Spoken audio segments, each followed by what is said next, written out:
है तन्वी टोपवाल और आज मैं आपको जो चैप्टर पढ़ाने वाली हूँ वो है era of one party dominance. This means कि एक पीरियड पे एक पर्टिकुलर पीरियड आया था हमारे डेमोक्रेसी की हिस्ट्री में जहाँ पे एक सिंगल पार्टी ने रूल किया था and that party was obviously Congress party. But in सब चीज़ों के बारे में हम बाद में पढ़ेंगे चैप्टर में। अभी हम स्टार्ट करते हैं कि हमारा कॉन्स्टिट्यूशन की हमारी टाइमलाइन क्या थी, बेसिकली कॉन्स्टिट्यूशन कब बना, कैसे बना, क्या था। सो कॉन्स्टिट्यूशन जो था वो हमारा अडॉप्ट हुआ था 26 नवंबर 1949 को, उसको साइन करा गया था 24 जनवरी 1950 को और वो लागू हुआ था 26 जनवरी 1950 में। ये हमारी कॉन्स्टिट्यूशन की टाइमलाइन रही है।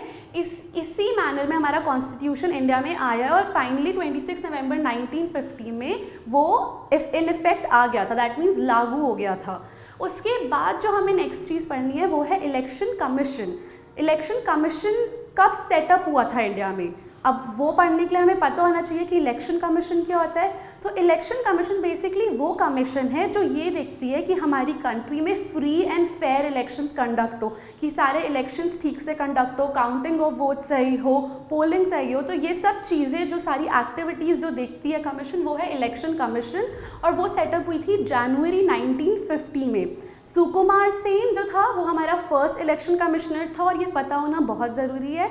उसके बाद जो हम नेक्स्ट चीज़ पे आते हैं वो है how to hold free and fair elections. एक कंट्री में फ्री एंड फेयर इलेक्शंस होते हैं बट वो कैसे होते हैं, क्या कंडीशंस है जिसके through free and fair elections conduct किए जा सकते हैं। वो तीन चीज़ें हैं। पहली है डीलिमिटिंग ऑफ बाउंड्रीज। डीलिमिटिंग ऑफ बाउंड्रीज मतलब एक एरिया, एक स्टेट को बहुत सारी कॉन्स्टिट्यूएंसीज में डिवाइड करना, that is what is meant by delimiting of boundaries. उसके बाद जो दूसरी चीज़ें हमें पढ़नी है वो है preparation of electoral roll. Electoral roll क्या होता है? इलेक्टोरल रोल जो होता है वो एक पीस ऑफ पेपर है जिसमें जितने भी वोटर्स हैं जो एलिजिबल है वोट करने के लिए उनका नाम लिखा होता है। एलिजिबल है वोट करने के लिए मतलब जो 18 साल से ऊपर है और कुछ और कंडीशन है जैसे वो साउंड माइंड के होने चाहिए, वो सब चीज़ें ज़रूरी है वोट करने के लिए और इलेक्टोरल रोल में उन सबका नाम होता है। That is what is meant bye preparation of electoral roll. उसके बाद जो तीसरी चीज़ है वो है कि जो लैक्स ऑफ ऑफिसर्स और जो पोलिंग स्टाफ है उन सबको ट्रेन करना होता है कि ताकि एक एफिशिएंटली जो इलेक्शंस है वो कैरी आउट हो सके। उसके बाद जो हमें ये चीज़ पढ़नी है कि जो फर्स्ट जनरल इलेक्शंस था वो कब कंडक्ट हुआ था 1952 में। हमें ये चीज़ ध्यान में रखनी है कि जो हमारा इंडिपेंडेंस था वो हुआ था 15 अगस्त 1947 में। उसके बाद हमारा कॉन्स्टिट्यूशन आया 26 जनवरी 1950 में और हमारा फर्स्ट जनरल इलेक्शन आया 1952 में। नाउ दिस इलेक्शन, हमारा जो फर्स्ट जनरल इलेक्शन था उसको कहा जाता है कि वो एक लैंडमार्क इलेक्शन था in the history of democracy.